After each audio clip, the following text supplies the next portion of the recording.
រឿងមេភូមិលោបលុនកាលពីព្រេងនាយនៅក្នុងភូមិមួយតូចស្ងប់ស្ងាត់មានឈ្មោះថាភូមិចម្រើនប្រជាជននៅទីនោះរស់នៅយ៉ាងសាមគ្គីគោរពគ្នានិងជួយគ្នាដោយសេចក្តីស្រឡាញ់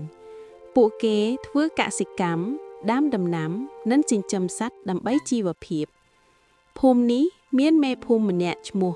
លោកមេភូមិសោខាដែលដើមមកគាត់ជាមនុស្សល្អនិងមានមេត្តាករុណាប៉ុន្តែក្រោយមកគាត់បានផ្លាស់ប្ដូរទៅជាមនុស្សលោភលន់ដំបូងប្រជាជនគោរពលោកមេភូមិសោភាខ្លាំងណាស់ព្រោះគាត់ជួយដោះស្រាយបញ្ហានិងថែរក្សាសន្តិភាពក្នុងភូមិប៉ុន្តែពេលកន្លងទៅគាត់ចាប់ផ្ដើមមានចិត្តលោភលន់ហើយចង់បានទ្រព្យសម្បត្តិច្រើនជាងមុនគាត់ចាប់ផ្ដើមយកពន្ធពីប្រជាជនកាន់តែច្រើនហើយយកអំណាចរបស់ខ្លួនទៅប្រើប្រាស់ដោយអយុត្តិធម៌ថ្ងៃមួយលោកមេភូមិបានប្រកាសថាចាប់ពីថ្ងៃនេះទៅប្រជាជនទាំងអស់ត្រូវបង់ពន្ធបន្ថែមដើម្បីអភិវឌ្ឍភូមិប៉ុន្តែពិតប្រាកដគាត់មិនបានប្រើប្រាស់ប្រាក់នោះសម្រាប់ភូមិនោះទេគាត់យកទៅទិញអ្វីសម្រាប់ខ្លួនឯងដូចជា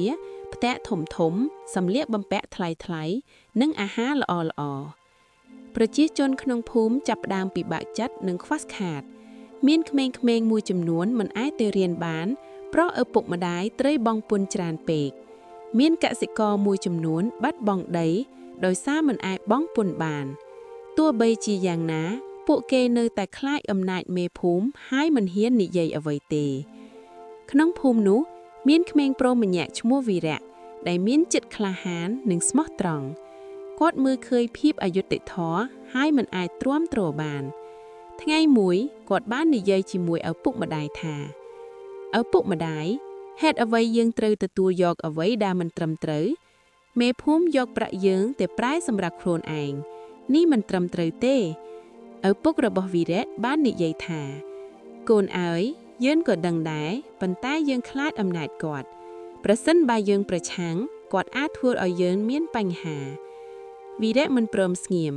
គាត់សម្រេចចិត្តស្វែងរកវិធីដើម្បីបង្ហាញការពិតគាត់បានទៅជួបជាមួយអ្នកចាស់ជាងគេក្នុងភូមិដែលមានឈ្មោះថាតាឈួនដែលជាមនុស្សមានប្រាជ្ញានិងគោរពដោយមនុស្សទាំងអស់វីរៈបានប្រាប់តាឈួនអំពីបញ្ហាទាំងអស់តាឈួនបានគិតស្ងៀមស្ងាត់ហើយនិយាយថា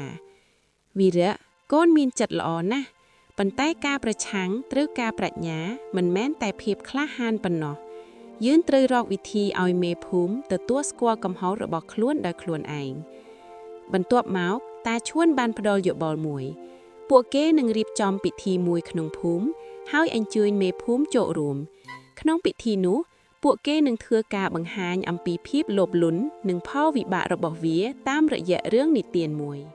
ថ្ងៃបន្ទាប់ប្រជាជនបានរៀបចំពិធីមួយយ៉ាងសាមញ្ញមេភូមិបានមកចូលរួមដោយមានមោទនភាពគាត់គិតថាប្រជាជនកំពុងគោរពគាត់ប៉ុន្តែពិតប្រាកដពួកគេមានគម្រោងផ្សេងនៅក្នុងពិធីពីរឹកបានឡើងនិយាយរឿងមួយអំពីមេភូមិលោភលន់ម្នាក់ដែលយកទ្រព្យសម្បត្តិពីប្រជាជន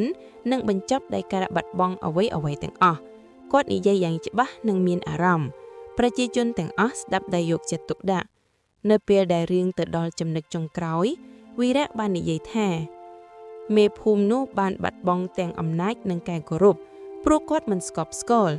ការលោភលន់នាំមកនូវការបាត់បង់គ្រប់យ៉ាងពាក្យទាំងនេះបានប៉ះពាល់ដល់ចិត្តលោកមេភូមិសោភាគាត់ចាប់ផ្ដើមគិតអំពីអ្វីដែលគាត់បានធ្វើគាត់មើលឃើញថាប្រជាជនមិនសប្បាយចិត្តហើយគាត់បានបំផ្លាញភាពសាមគ្គីក្នុងភូមិ